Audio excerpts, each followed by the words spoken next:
आपका हमारे चैनल पे स्वागत है। इस वीडियो में हम आपको बताने चाह रहे हैं कि इस पूरे जगत में दो नाम श्री कृष्ण, श्री राम सबसे ज़्यादा सुंदर क्यों माना गया है, सबसे ज़्यादा स्पिरिचुअल क्यों माना गया है। एक कविता है, जग में सुंदर हैं दो नाम, चाहे कृष्ण कहो या राम, एक हृदय में प्रेम बढ़ावे, एक पाप के ताप हटावे।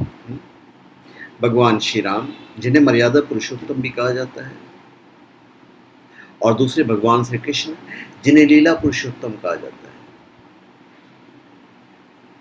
तो रामावतार और कृष्ण अवतार की अपनी अपनी विशेषताएं रही हैं, और सभी अवतारों की अपनी अलग विशेषता होती है। किसी अवतार में धर्म ही विशेष रूप से प्रधान रहता है, तो किसी में प्रेम और आनंद। तो एक हृदय में प्रेम बढ़ावे, एक पाप के ताप हटावे।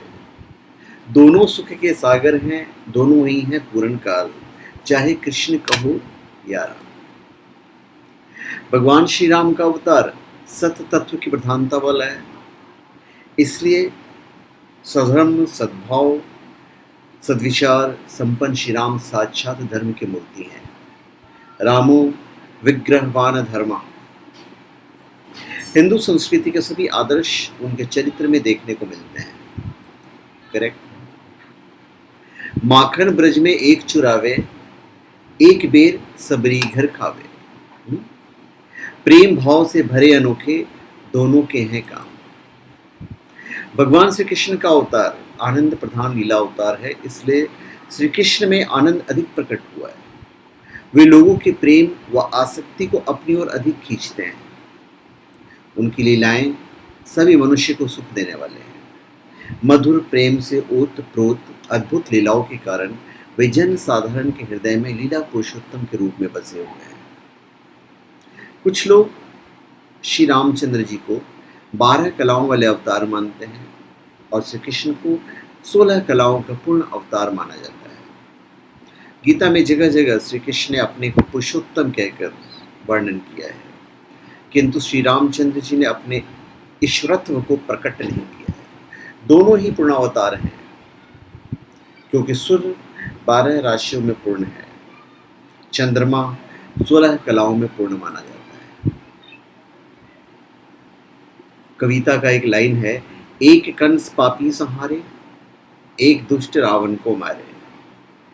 दोनों हैं अधीन दुख हरता, दोनों बल के धाम, चाहे कृष्ण कहो या राम। साथ ही स्थितियां जितनी अधिक विषम होती हैं, उतनी ही अधिक कलाओं के साथ भगवान का अवतार होता है। त्रेता में धर्म रूप वृषभ के 3 पैर पवित्रता, दया और सत्य थे, जबकि द्वापर में धर्म रूपी वृषभ केवल 2 ही पैर दया और सत्य पर खड़ा था। त्रेता युग की अपेक्षा द्वापर में समाज ज्यादा पतित हो चुका था, इसलिए भगवान श्री कृष्ण को अधिक कलाओं के साथ अवतरित होना पड़ा। तो इस आधार पर रामावतार और कृष्ण अवतार को छोटा या बड़ा कहना गलत है। मर्यादा पुरुषोत्तम श्री राम एक पत्नी व्रती थे। यही कारण है कि जो शूर्पणखा ने उनसे विवाह का प्रस्ताव रखा, तो भगवान श्री राम ने उन्हें लक्ष्मण जी के पास भेज दिया, और लक्ष्मण जी ने उन्हें कुरूप बना दिया। किंतु श्री कृष्ण ने सभी को, जिन्होंने भी उन्हें कांत भाव से चाहा, सुख प्रदान किया। उन्हें कंस की दासी कुब्जा के कुबड़ेपन को दूर कर उसे भी सुंदर बना दिया। तो ये थोड़ा सा डिफरेंस है। एक राधिका के संग राजे, एक जानकी संग विराजे।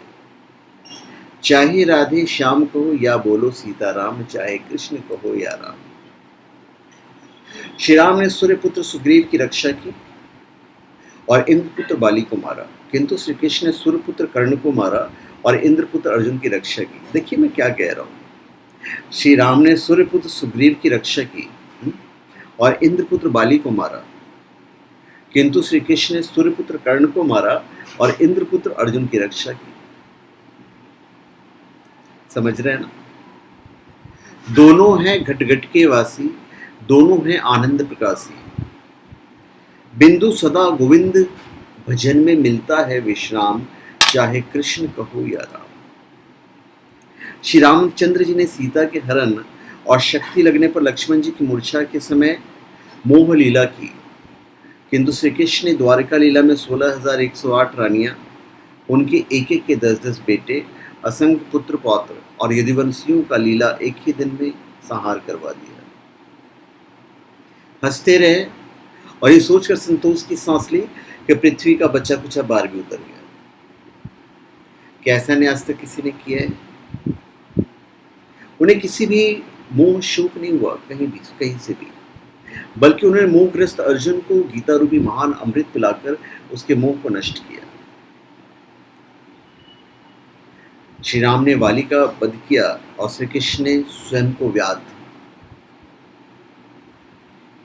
स्वयं को व्याध के हाथों वान लगवाकर अपने को उसके पूर्व जन्म के ऋण से मुक्त किया।